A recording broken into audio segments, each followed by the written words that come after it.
Oh, hey there. So there has been this video from the New York Times on prior authorizations, and it's been living in my head rent free for the past week ever since I've watched it. The video is by Alexander Stockton, and it's called What's My Life Worth? The Big Business of Denying Medical Care. And this video, there's one particular scene that ultimately has been the thing that I can't get out of my head. I can't stop thinking about patient Vivian. So here, check this out.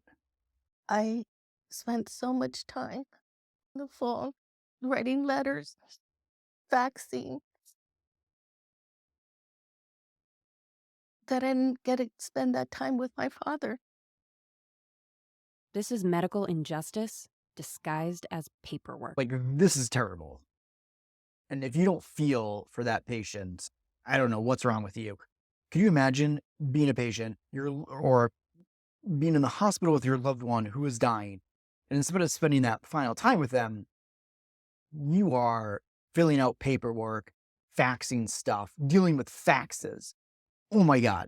Horrible. I'm going to put the link to the video down in the comments. I encourage everyone to go watch it. But the video also does a good job of kind of then going into how this one little thing has this like monumental impact on patient care and the financial experience of that care.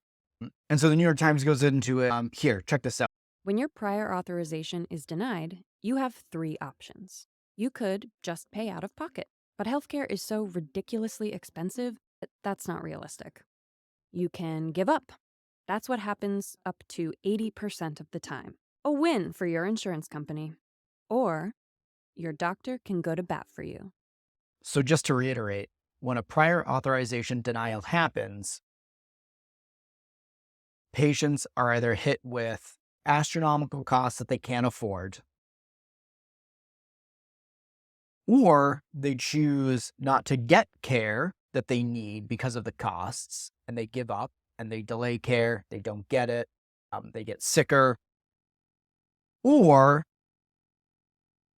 it causes the downstream impact of providers having to deal with a bureaucratic nightmare, which is getting the approval and making phone calls and doing all of this stuff.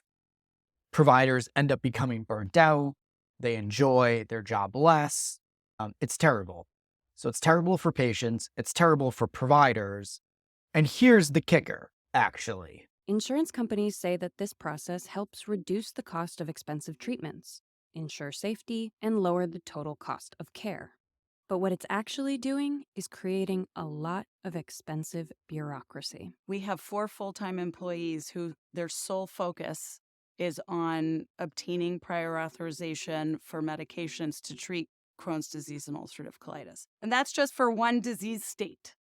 By one estimate, the U.S. spends about $35 billion a year on the administrative costs of prior authorization. These resources could be devoted to patient care, answering phones in a timely fashion. I might actually get to go home and see my family on a regular basis. I don't even know what to say.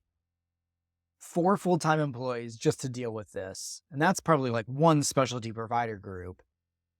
And it's estimated $35 billion in costs a year just to deal with this. That could be going to care, could be going to reduce the cost of care. There's nothing about this that is actually patient first. And so we want to hear from you. How are you dealing with prior authorizations? If you're in revenue cycle and you have to deal with this, what's your take on prior auths? The full video is like mind-blowing. It's absolutely must watch.